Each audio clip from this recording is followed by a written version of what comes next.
42 years. That was the length of Muammar Gaddafi's reign over Libya by 2011. He survived dozens of coup attempts. He outlasted decades of international sanctions and direct military confrontations with the West. He was the longest-serving leader in the Arab world. Why did the regime collapse so quickly? It appeared indestructible for 4 decades, but the internal rot was deeper than anyone realized. The footage from early 2011 shows the shift. Protests turned into an armed uprising within weeks. This was not a localized riot. It was a total civil war. Benghazi fell first. Then the rebels moved toward Tripoli. The camera records smoke rising over government buildings and tanks burning on the highways. The situation escalated. Cities like Misrata and Sirte turned into concrete skeletons. Sniper fire echoed through the streets.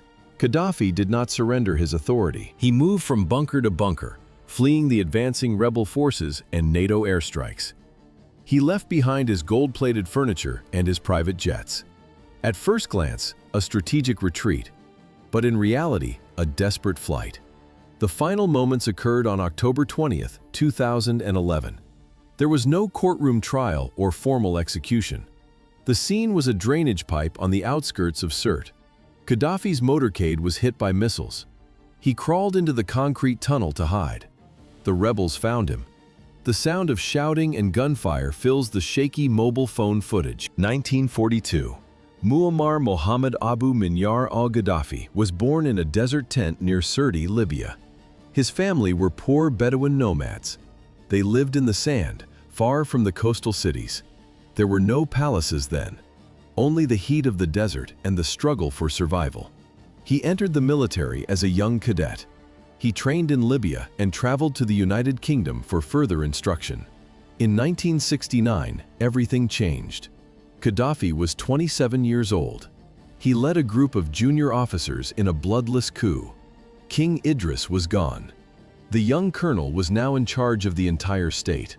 How did he maintain control? At first glance, a revolutionary leader, but in reality, a total dictator. Gaddafi moved fast. He abolished the monarchy. He ordered the closure of United States and British military bases.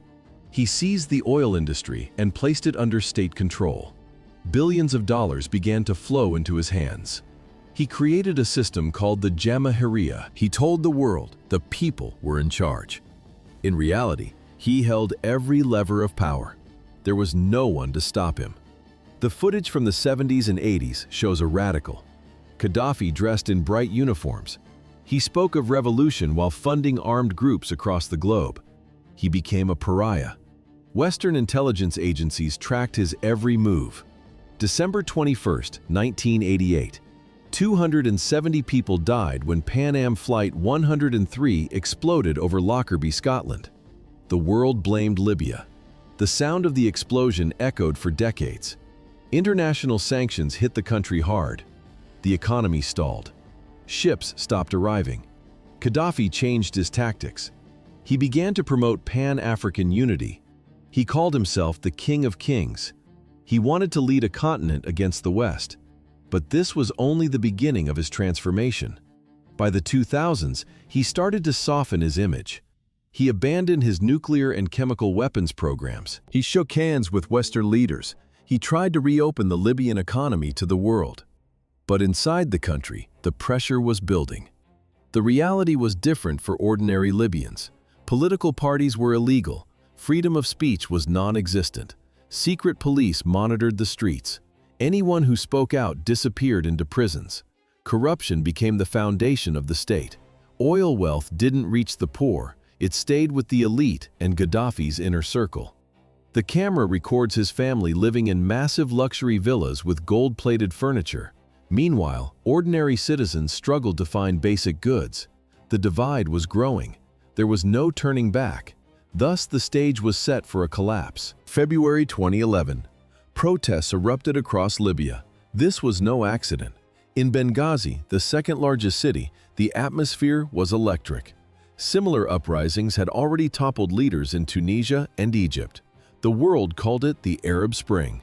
But in Libya, the spark was specific. February 15th. Families of political prisoners gathered outside a police station. They demanded the release of Fatih Turbil. He was a human rights lawyer. Earlier that day, security forces had snatched him from the street. His crime? Speaking about the 1996 Abu Salim prison massacre. In that incident, Gaddafi's forces executed over 1,200 inmates. The crowd grew. Why did a single arrest trigger a revolution? Turbil represented the families of the dead. His detention was the final insult. February 17th, the day of rage. Thousands flooded the streets of Benghazi, Baida, Tobruk, and Derna. They were tired of 42 years of dictatorship. They were tired of poverty. They were tired of the fear. The regime's response was immediate and violent. The Internal Security Agency and revolutionary committees did not use tear gas. They used lead. Security forces opened fire into the crowds. Hospital records confirmed the brutality. Over 230 people died in just 96 hours. The footage shows the aftermath. Protesters were shot in the chest. They were shot in the head. Snipers took positions on rooftops and picked off targets. It was a massacre in real time. Gaddafi did not blink. He sent more troops. State media broadcasted a specific narrative. The protesters were foreign agents or youths on drugs. Saif al-Islam Gaddafi, the dictator's son, appeared on television. He did not offer peace. He offered a threat. He warned of civil war. He promised that rivers of blood would flow. But did the threats work? No. The violence backfired. By the end of February, the military began to fracture. In Benghazi, soldiers refused to pull the trigger on their own people. Major General Suleiman Mahmoud and the 36th Brigade defected. They joined the rebels. The city became a war zone. Police stations were overrun. Government buildings burned. Protesters smashed locks on armories and grabbed rifles. By February 24th, eastern Libya had fallen. Gaddafi's grip on Tobruk, Misrata, and Zawiya vanished. Even the sky was no longer safe for the regime. 2 Air Force pilots received orders to bomb civilians. They refused. Instead, they flew their fighter jets to Malta and asked for asylum. February 27th. The opposition formed the National Transitional Council in Benghazi. Former Justice Minister Mustafa Abdul Jalil took the lead. They had a single goal: a Libya without Gaddafi. At first glance, the regime was finished. But in reality, the war was just starting. Gaddafi still held Tripoli. He kept his elite units close. The Qamis Brigade, led by his son Qamis, remained loyal. They had the heavy armor, they had the tanks, they had the artillery. Gaddafi also began spending his gold. He hired foreign mercenaries from Chad, Mali, and Niger. These men were paid to kill. The lines were drawn. The revolution was now a civil war. March 2011. The Libyan civil war reached a breaking point. Muammar Gaddafi did not use police tactics. He deployed heavy artillery, T-72 tanks, and Sukhoi ground attack jets. Rebel-held cities faced total destruction. In Benghazi and Ajdabiya, the sound of explosions was constant. Buildings collapsed, smoke filled the streets. The world watched. International news feeds showed the aftermath. Shells hit apartment blocks and marketplaces. Thousands of families fled toward the Egyptian border. Intelligence reports suggested a massacre was imminent. If Gaddafi's tanks reached Benghazi, the streets would run red. How did the world react? For weeks, diplomats argued. But the images of civilian deaths forced their hand. March 12, 2011. The Arab League met for an emergency session. They made a formal request for a no-fly zone. This changed everything. Now, Western powers had regional backing from Arab neighbors. 1 week later, France and the United Kingdom pressured the United Nations. March 17, 2011. The UN Security Council gathered in New York. They passed Resolution 1973. 10 countries voted yes. 5 countries, including Russia and China, stood aside and abstained. The resolution was clear. It authorized all necessary measures to protect the Libyan people. It grounded Gaddafi's air force and demanded an immediate ceasefire. There was no turning back. Events accelerated. 2 days later, on March 19th, the first strikes began. The coalition was broad. The United States, France, Britain, Canada, and Italy led the charge. The footage shows the night sky lighting up over Tripoli. The first targets were specific: 110 Tomahawk cruise missiles launched from warships in the Mediterranean. They hit radar stations, command bunkers, and surface-to-air missile sites. French Rafale jets patrolled the skies. They found a column of Gaddafi's tanks moving toward Benghazi. The jets opened fire. The tanks were reduced to burning scrap metal. The Pentagon named it Operation Odyssey Dawn. The objective was simple: stop the killing. On March 23rd, the mission changed hands. NATO took full command. The new name, Operation Unified Protector. The alliance grew. 28 NATO nations joined forces with partners like Qatar, Jordan, and the UAE. The air campaign was relentless. It wasn't just about planes. NATO targeted the logistics of the regime. What was left of the Libyan military? Not much. MiG-23 fighters were blown apart on the runways. Supply convoys were intercepted on open highways. In the cities of Misrata and Zintan, NATO airstrikes wiped out dozens of armored vehicles in a single afternoon. At sea, the pressure intensified. NATO warships formed a blockade along the coastline. They stopped every vessel. No weapons and no reinforcements reached the regime. Gaddafi was trapped. But the dictator did not surrender. The footage from state television shows a man in a brown robe shaking his fist. Gaddafi appeared on screen almost daily. He did not look defeated. He looked enraged. He called the rebels rats and traitors. He promised to cleanse Libya inch by inch, house by house, alley by alley. He used a simple narrative. He told his supporters that NATO was a colonial invader. He claimed the West only wanted Libyan oil. In the suburbs of Tripoli, his soldiers tried to fight back. They fired Russian-made missiles at the sky. They missed every time. The air raids continued. The regime was crumbling, but the fighting was far from over. August 21, 2011. The balance of power in Libya shifted permanently. NATO airstrikes had already crippled the regime's infrastructure. Jets destroyed supply lines, leveled weapons depots, and neutralized command centers. Gaddafi's military was exhausted and stretched thin across hundreds of miles of desert. Rebel groups moved in from three fronts. Fighters from the western mountains pushed east. The Misrata front moved west. Units from eastern Libya closed the gap from the south. The capital was being surrounded from every direction. Operation Mermaid Dawn began on August 20th. It was a calculated, synchronized assault. For weeks, rebels had smuggled fighters and light weapons into Tripoli. These sleeper cells waited for a signal. When the operation launched, the city exploded from within, while armed convoys charged from the outskirts. The fighting lasted 5 days. Heavy clashes broke out in the Tajura district. Similar violence erupted in Fashloom and Souk al-Juma. The footage shows black smoke rising over residential blocks. It wasn't an easy victory. How did the loyalists react? At first, they resisted. Snipers took positions on rooftops, and T-72 tanks blocked main intersections. But the rebel momentum was too fast. Pro-Gaddafi soldiers began to break. Many threw down their rifles and fled. Others surrendered in large groups. August 23rd. Rebels reached the gates of Bab al-Azizia. This was Gaddafi's nerve center in central Tripoli. For 42 years, this compound represented absolute power. It was a fortress. The site featured thick concrete walls, reinforced bunkers, and a massive network of underground tunnels.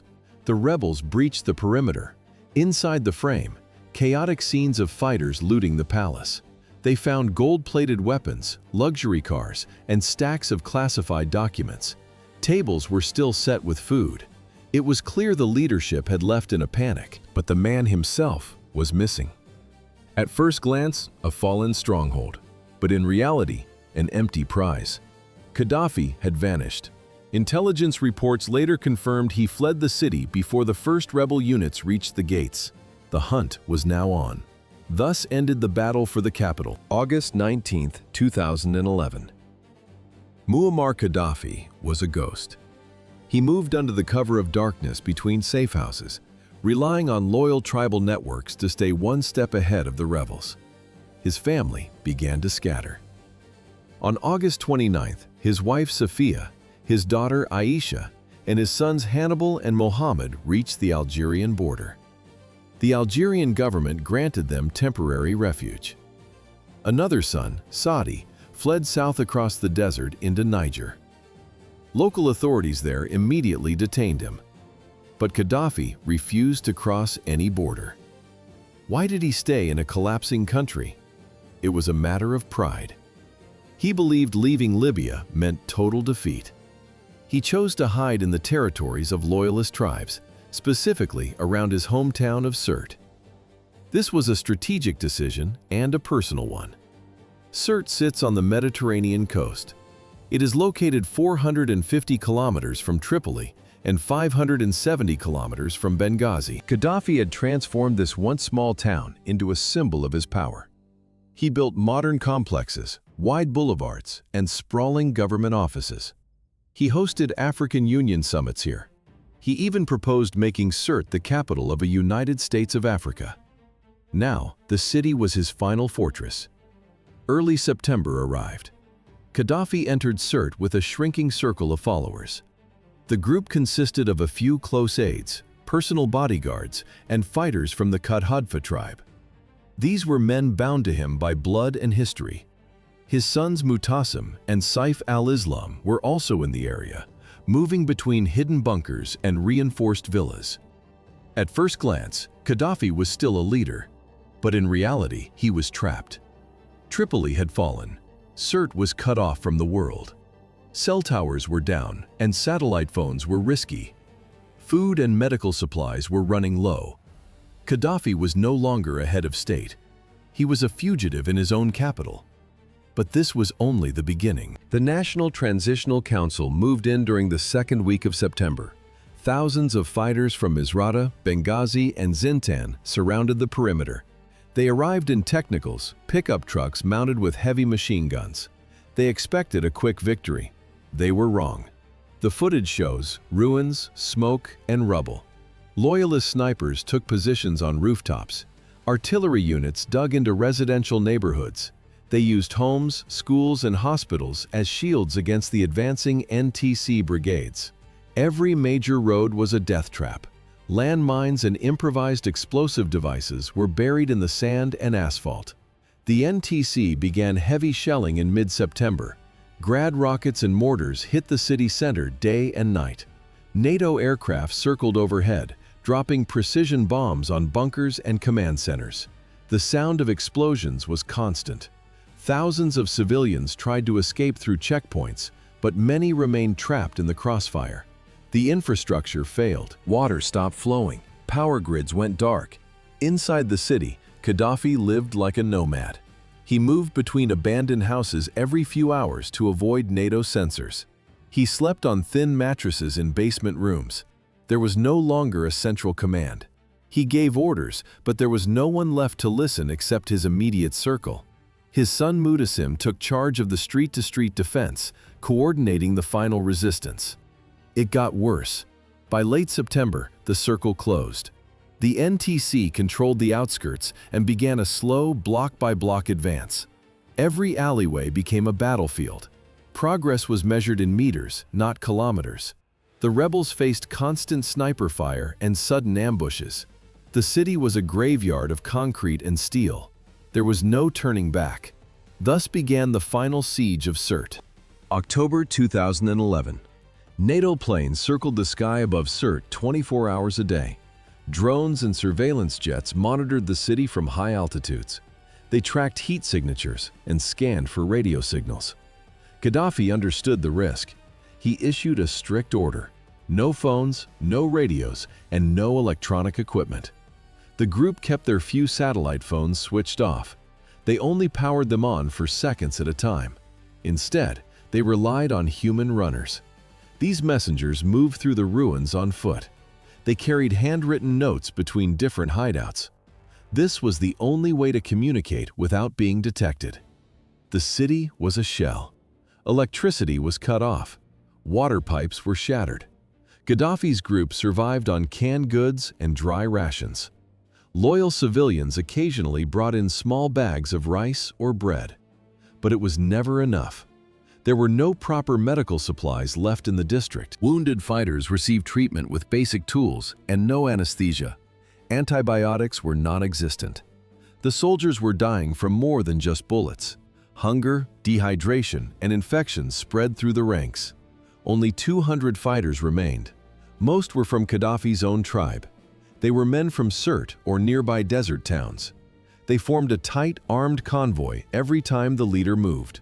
Only one high-ranking official remained by his side, Abu Bakr Yunus Jabir, the longtime defense minister. This was the end of the inner circle. How did the dictator look during those final days? The footage and witness reports are clear. Gaddafi's health was failing. He had lost significant weight. His skin was pale and his eyes were sunken. He no longer resembled the man who gave defiant speeches on state television. His beard was long, thin, and white. He suffered from high blood pressure and diabetes. Stress made his hands shake, but he refused to surrender. He stayed silent. After the fall of Tripoli, the public broadcasts stopped. He avoided cameras. He knew a single image could reveal his coordinates to a NATO pilot. Silence was his only shield. He wanted the world to believe he was already dead or had already fled. In reality, he was trapped, but he still had a plan. His goal was to break the siege of Sirte. He wanted to head south toward Saba in the central desert. From there, he intended to cross the border into Niger. Other members of his regime had already taken that route, but every exit was a dead end. Rebel forces held the crossroads. Every road was watched. Convoys leaving the city were hit by airstrikes or ambushed by ground troops. The group became desperate. They lived in shifts. While some slept on the floor, others watched the horizon. They used sandbags and piles of concrete debris to block building entrances. They covered their vehicles with rugs and tarps to hide them from drone sensors. Movement was nearly impossible. The sound of explosions was constant. The circle was closing. There was no way out. October 19, 2011. Muammar Gaddafi realized the end was near. Sirte was no longer a fortress. It was a cage. The dictator made his final choice: escape or die. He gathered his inner circle in the dark. They assembled a massive convoy of 75 vehicles. Most were Toyota Hilux pickups and armored SUVs. Mechanics mounted heavy machine guns and twin-barrel anti-aircraft cannons onto the truck beds. They loaded crates of ammunition, gold bullion, and dossiers. The passenger list included the regime's most powerful men: Muammar Gaddafi, Abu Bakr Yunus Jabir, Mansour Dow. These were the heads of security and the military. A few terrified family members joined them. They climbed into the vehicles as the sun went down. 8 in the evening. The engines started. The convoy moved like a ghost through the ruins of Sirte. Every driver had orders: no headlights. They crawled between bombed-out apartment blocks and parked under the thickest trees. They believed the darkness was a shield. Where were they going? The plan was a desert dash. They aimed for the outskirts, then a southwest strike toward Wadi Zamzam. From there, they wanted the open sands of Saba. The ultimate goal, the borders of Niger or Algeria. But the plan was already dead. High above the clouds, NATO surveillance drones watched every move. For 3 weeks, American and French intelligence had mapped every square inch of the city. They were waiting for a pulse. An American MQ-1 Predator drone hovered over the coordinates. The thermal camera feed showed white heat signatures. 50 engines idling. A massive column of metal moving toward the gates. October 20th, 8:30 in the morning. The convoy reached the western edge of the city. The sun was up. The cover of night was gone. NATO gave the order. A technician thousands of miles away pressed a button. A Hellfire missile streaked down from the Predator drone.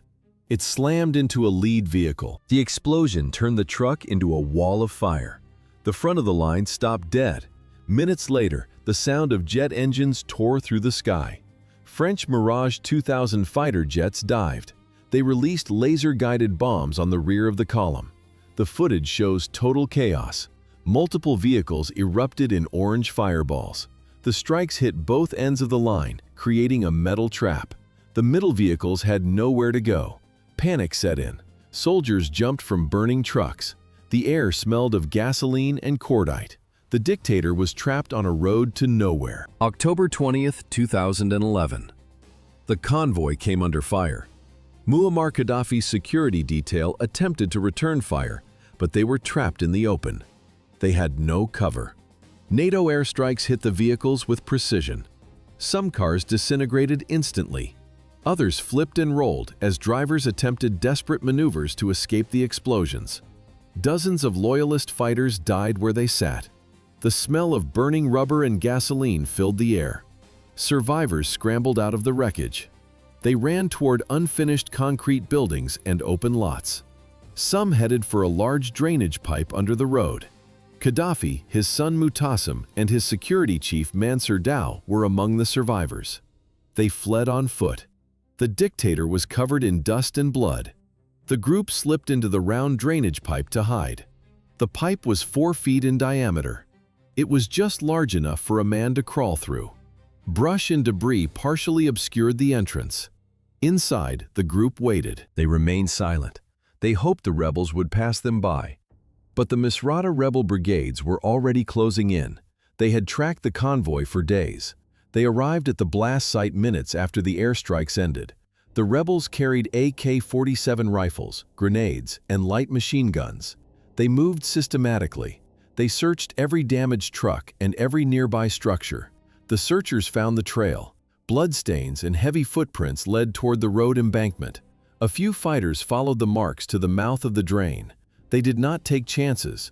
First, they threw a grenade into the pipe to flush out any remaining guards. Then they moved closer to inspect the interior. They found the leader of Libya crouched in the dark. Gaddafi wore brown pants, a blood-soaked shirt, and a flak vest. His hair was matted with grime.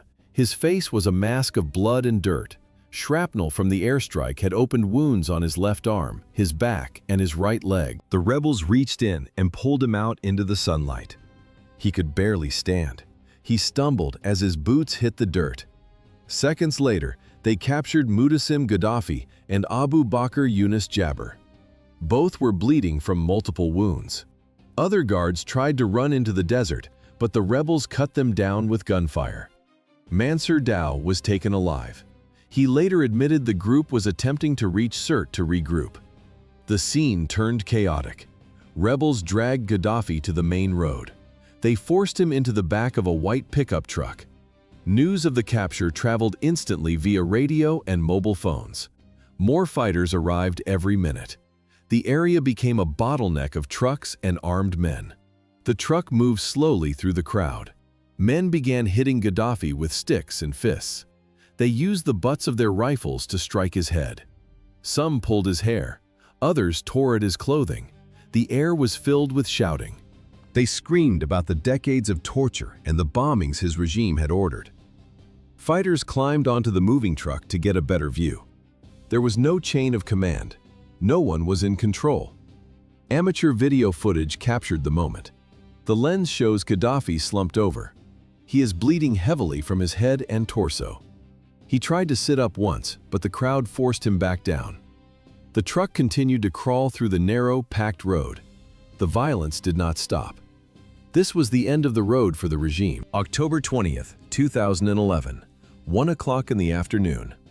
At this exact moment, Muammar Gaddafi ceased to breathe. How did he die? The records are contradictory. Medical reports list bullet wounds to the head and the abdomen. Some witnesses claim the shots rang out during a frantic struggle inside a moving truck. Others insist a rebel fighter simply placed a barrel to his temple and pulled the trigger. There was no judge. There was no jury. No official execution order was ever signed. To this day, the name of the man who fired the final shot remains a secret. But the result was visible to everyone. When the transport vehicle reached the checkpoint outside Sirte, the dictator was a corpse. The footage shows a body covered in dark blood. His shirt is shredded. His clothing is soaked through. Bruises and lacerations mark his skin from head to toe. He was 69 years old. But this was only the beginning of the spectacle. The militia did not bury him. Instead, they drove the body to Misrata. This city had been broken by Gaddafi's artillery for months. Now, the roles were reversed. The rebels placed the body inside a refrigerated meat locker. The unit sat in a local vegetable market. For 3 days, the cooling fans hummed over the remains of the leader. The scene was chaotic. Hundreds of people formed a line that stretched down the street. Men and women waited hours for a single glance. They didn't just look. They held up mobile phones. They took photos. They recorded videos of the graying corpse. For some, it was the end of a nightmare. For others, it was pure vengeance. The locker held more than one body. To the side lay Muammar Gaddafi and Abu Bakr Yunus Jabir. Muammar had died from holes in his neck and chest. Jabir had succumbed to injuries from the initial convoy strike. All 3 men were now trophies in a cold room. Events accelerated. October 23, 2011, 3 days after the locker opened, the National Transitional Council made an announcement. They declared the civil war over. The numbers were staggering. 8 months of heavy combat, 30,000 people dead. Libya had a new leadership. The era of the colonel was finished. The bodies were removed at night. October 25, 2011. Midnight in the Libyan desert. The public viewings in the Misrata cold store finally ended. The bodies of Muammar Gaddafi and his son Muammar were loaded into unmarked vehicles. A small group of NTC officials and a few witnesses drove deep into the wasteland. The location was somewhere in western Libya. No GPS coordinates were recorded. No landmarks were noted. They dug the graves in the sand and lowered the bodies during the early hours of the morning. To this day, the precise burial site remains a state secret. Why such secrecy? The interim government feared a shrine. They worried supporters would turn the grave into a site of pilgrimage. They also feared enemies would dig up the body to desecrate it. The desert sand was chosen to erase his physical presence forever. Gaddafi's end was brutal. He was pulled from a drainage pipe, beaten, and shot at close range. It was a chaotic scene captured on grainy mobile phone cameras. This violence reflected the very system he built over 42 years. He ruled by the sword, and he fell by it. Many questions remained unanswered. Who pulled the trigger for the final shot to the head? Why was the order for a fair trial ignored? Could a peaceful capture have changed the country's future? The international community demanded an investigation into the extrajudicial killing. But for the Libyan people, the details were secondary. The footage of the fallen dictator was the only proof they needed. His death signaled the formal conclusion of the 8-month civil war. The sound of celebratory gunfire echoed across Tripoli and Benghazi. The footage shows empty streets and smoke on the horizon. The era of the Green Book was over. The transition to a new Libya had begun. The burial was silent. The desert wind covered the tracks. Thus ended the reign.